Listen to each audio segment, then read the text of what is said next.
Hello बच्चों, good morning. आशा है आप लोग सब ठीक होंगे।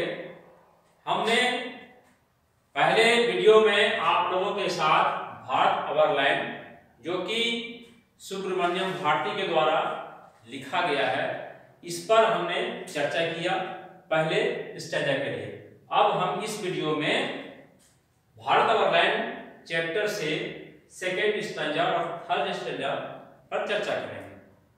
बच्चों, हमारे चिन्नास्वामी सुब्रमण्यम भारती ने भारत अवर लैंड पर पहले स्टैंजा में हमारे भारत के नेचर, ब्यूटी, यूनिटी पर बहुत अच्छा से चर्चा किया था। धर्म ग्रंथ पर उन्होंने बहुत अच्छा पोर्ट्रेट करके और यहाँ के कल्चर के बारे में बताया था कि कैसे यहाँ विभिन्न धर्म के लोग एक साथ रहते हैं। अब हम आते हैं सेकेंड स्टैंजा पर। सेकेंड स्टैंजा क्या है? Gallant warriors have lived here. Gallant warriors have lived here. Gallant यानी ब्रेव, बहादुर, बहादुर वॉरियर्स, योद्धा, हमारे सैनिक इस धरती में, हमारे भारत धरती में रहते हैं। Many a says have sanctified this land. बहुत सारे साधु हमारे इस धरती को सींचे हुए हैं, बनाए हुए हैं। The divinest music has been heard here. यानी विभिन्न तरह के संगीत का निर्माण हमारे भारत में कर गया।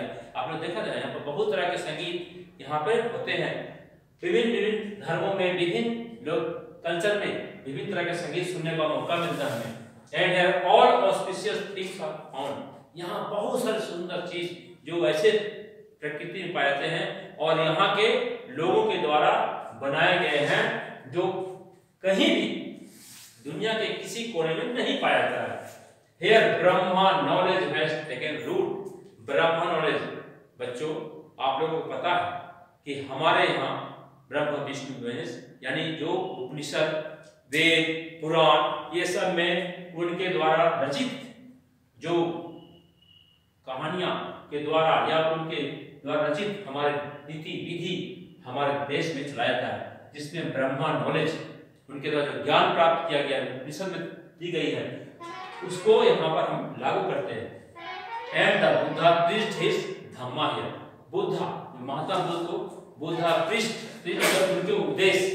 उनके उपदेश जिनको धम्मा कहते हैं, यहाँ हमारे भारत में लागू हुआ है और यही से पूरी दुनिया में यह फैला है। ऑफ होरी एंटिक्विटी इज भारत। एंटिक्विटी यानी दुर्लभ चीज, इतना ऐसे चीज जो दुनिया के किसी जगह में नहीं पाते हैं, हमारे भारत में पाते हैं। Says fearless let's praise here। सो हम इस अद्वितीय भारत यानी इस अद्भुत भारत की प्रशंसा करें। अब हम आते हैं दूसरे स्टैंजा पर के खत्म होने के बाद अब आते हैं हम इस पोएम के तीसरे स्टैंजा पर। इसमें है क्या कहता है हमारा कवि इसमें? Dangers are not scare us any longer. यानी हमारे जो खतरे भारत में बदल के लोग आते हैं, वो कभी भी हमारे भारत को हिला नहीं सकते हैं। And poverty shall not sear our शोज। हमारे देश को, हमारे गरीबी, पॉवर्टी मींस गरीबी, हमारे देश में गरीबी शैल नॉट सीयर आवर शोज, यानी भारत की आत्मा को यह हिला नहीं सकता है। Self interest can't drive us to meanness. यानी हमारे अंदर जो किसी के प्रति कुछ दुर्भावना होती है, वह हमारे यहाँ के भारतीयों को कभी दिखा नहीं सकती। And godly indifference shall cease forever. यानी हमारे यहाँ जो डरपोक तरह के किस्म के लोग हैं, उससे भी हमें दिखा नहीं सकता है। And here our land overflows with milk and honey. बच्चों, हमारा देश कहा गया है यहाँ दूध की नदियां बहती है, मिल्क हनी, यहाँ बहुत सारे वन हैं जिसमें हमारे यहाँ मधुमक्खियां मंडराते हैं और उससे मधु प्राप्त होती है। बहुत सारे यहाँ मिल्क यानी दूध की मात्रा ओवरफ्लो यानी बहुत प्रचुर मात्रा में हमारे देश में दूध पाया जाता है। Here our land overflows with milk and honey. बहुत प्रचुर मात्रा में हमारे देश में दूध और मधु पाए जाते हैं।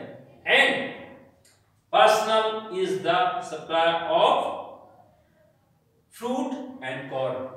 उसी प्रकार अधिक मात्रा में फल और अनाज उपजाते हैं जो हमारे भारतीयों के लिए गर्व की बात हो जाए, कभी हमें इसकी कमी आज तक यहाँ के लोगों के द्वारा नहीं दिखाई गई है। Ours is the found Aryan and Bharat says fearless, let's praise here। जो हमारे पूर्वज यानी आर्यन भारत लोग थे, उनके द्वारा से उस समय से अनाज की खोज जो की गई थी, उससे अभी तक भारत हमारा संपन्न है, सुखी संपन्न है। तो बच्चों, इस तरह से हमारे चिन्ना स्वामी सुब्रमण्यम भारती ने भारत अवरलैंड को विभिन्न हिस्सों में विभिन्न तरीकों से ये समझाया गया है। उम्मीद है कि आप लोग इस भारत अवरलैंड पे गुणगान अवश्य करेंगे और इस स्टेंजा को आप अच्छी से भली भांति पढ़ेंगे। यह कविता आपको अंदर आत्मा में आत्मसात कर लेंगे इसको। बच्चों, इस कविता को पढ़ने का अभिप्राय है कि हम भारत के गुण, उनके नेचर, उनके लोगों, साधु संतों के बारे में जरूर गुणगान करें और उनकी चर्चा हर जगह करें, ताकि हम अपने you can feel proud that we are living in Bharat. Bharat नहीं, इंडिया में रहते हैं, इसे भारत भी कहते हैं। और यहाँ के कितने सारे कल्चर हैं, ब्यूटी है, उसका गुणगान हर करें। तो हमें उम्मीद है यह कविता आपको बहुत अच्छा पसंद आया होगा, बहुत अच्छी लगी होगी आप लोगों को, और उम्मीद है कि आप इनको समझेंगे। अब हम अगले वीडियो मिलते हैं, जिसमें मैं इसके प्रश्न और उत्तर से आप लोगों को मुलाकात होगी। धन्यवाद। आप लोग घर पर अच्छी तरह से इसको देखें, पढ़ें। धन्यवाद बच्चों।